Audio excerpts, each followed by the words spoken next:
Shah news में आपका इस्तकबाल है। ताज़ा तरीन खबरों के लिए देखते रहिए शाह न्यूज। తరతరాలుగా వెనకబేయబడ్డటువంటి బీసీలకు ఉద్యోగంలో, విద్యలో, రాజకీయ రంగంలో జనాభా నిష్పత్తి ప్రకారం, దామాష పద్ధతి ప్రకారం వాళ్ళకి హక్కు రావాలని గౌరవ రాహుల్ గాంధీ గారు జాతీయ స్థాయిలో ఆ నినాదం తీసుకొని కులగణన చేపట్టాలని చెప్పని కాశ్మీర్ టు కన్యాకుమారి దాకా నడిచినటువంటి పాత్ర స్పష్టంగా చెప్పడం జరిగింది. ఆ లక్ష్య సాధనలో భాగంగా యావత్ భారతదేశంలో తెలంగాణ రాష్ట్రం మొట్టమొదటి రాష్ట్రం. గౌరవ ముఖ్యమంత్రి రేవంత్ రెడ్డి గారి నాయకత్వంలో గడప గడప తిరిగి 80,000 మంది ప్రభుత్వ ఉద్యోగులను గ్రామ గ్రామం గడప గడప పంపి వాళ్ళకు ఫామ్స్ ఇచ్చి ఆ ప్రజల సంతకాలతోటి టోటల్ గా ఎంత జనాభాలో, ఏ గ్రామంలో, ఏ మండలంలో, ఏ జిల్లాలో, మొత్తంలో రాష్ట్రంలో ఎస్సీ, ఎస్టీ, బీసీ, మైనార్టీ మొత్తం కూడా సర్వే లెక్క చేసిన ప్రకారం వచ్చిన తర్వాత 42% బీసీలకు రిజర్వేషన్ ఇవ్వాలని బీసీ కమిషన్ ద్వారా ఇవన్నీ కూడా సర్వే చేయించి చట్టపరంగా శాసనసభలో తీర్మానం చేసి అట్లాగే గజెట్ నోటిఫై చేసి తదనంతరం గవర్నర్ ఆమోదాన్ని పంపిన తర్వాత గవర్నర్ గారు కొద్ది రోజులు పెట్టుకుని గవర్నర్ నుంచి మళ్ళీ దాన్ని ప్రెసిడెంట్ ఆఫ్ ఇండియాకు పంపించిన తర్వాత ఇప్పటి కూడా ప్రెసిడెంట్ ఆఫ్ ఇండియా దగ్గర అది అట్లాగే పెండింగ్ లో పెట్టడం జరిగింది. రెండవది, చట్టపరంగా కానప్పుడు న్యాయపరంగా కూడా తెలంగాణ హైకోర్టులో, సుప్రీంకోర్టు దాకా కూడా వెళ్ళడం జరిగింది.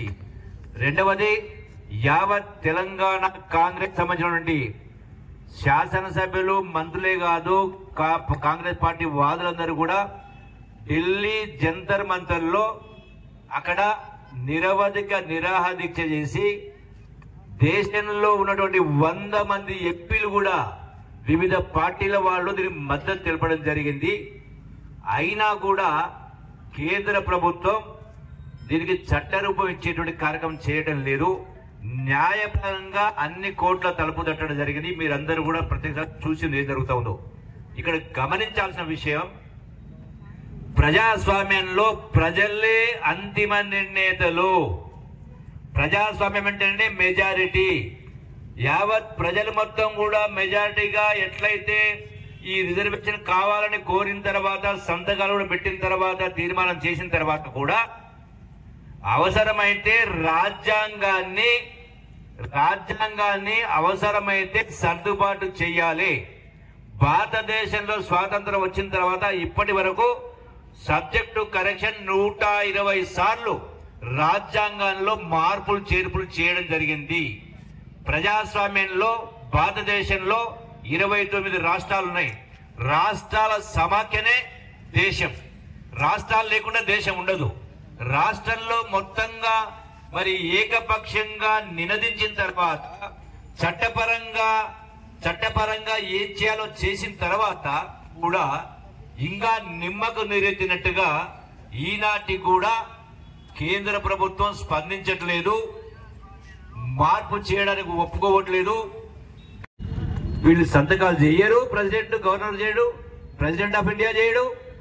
దానికి అనుగుణంగా కోర్టుల తీర్పు. అవసరమైనప్పుడు చట్టాలను సవరించాలి. అది గొప్ప విషయం కాదు. 1 రూపాయి ఖర్చయ్యేది కాదు, 1 రోజు పట్టేది కాదు, ఒకటే 1 గంట సమయం.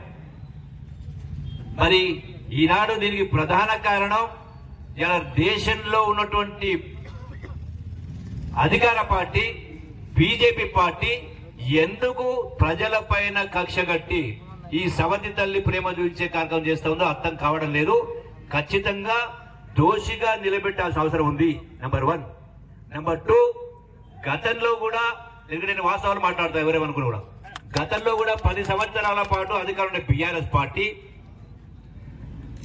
కేంద్ర ప్రభుత్వం చేసిన ప్రతి చట్టానికి కూడా ఆనాడు బీఆర్ఎస్ పార్టీ మద్దతు పలికింది.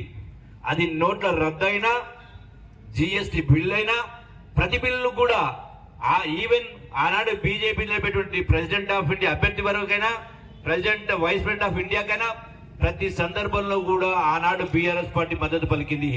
అయినా కూడా గత ప్రభుత్వం 23% రిజర్వేషన్లను కుదించి ఎన్నికలు పోవడం జరిగింది. కానీ మా ప్రభుత్వం 42% సాధించాలని అన్ని రకాల ప్రయత్నాలు చేయడం జరిగింది. కాబట్టి ఈనాడు మరి ఆనాడు 2-1 మీరు చూసిన మన ఎన్నికల్లో కూడా గడిచిన పార్లమెంట్ ఎన్నికల్లో కూడా బీఆర్ఎస్ పార్టీ ఒక సీట్ రాలే. మరి 2 పార్టీలు ఒకటేనట్టు అనుకోవాలి కదా, 8 సీట్లు వచ్చినాయి. అంటే అందుకనే ఈనాడు పేదల పక్షం వహించి బీసీల పక్షం వహించి ఈనాడు కాంగ్రెస్ ప్రభుత్వం అటు జాతీయ స్థాయిలో రాహుల్ గాంధీ గారి నాయకత్వాన, మల్లికార్జున ఖర్గే గారి నాయకత్వాన, రాష్ట్రంలో రేవంత్ రెడ్డి నాయకత్వాన న్యాయం జరగాలనే దానికే కట్టుబడి ఉంది. కాబట్టి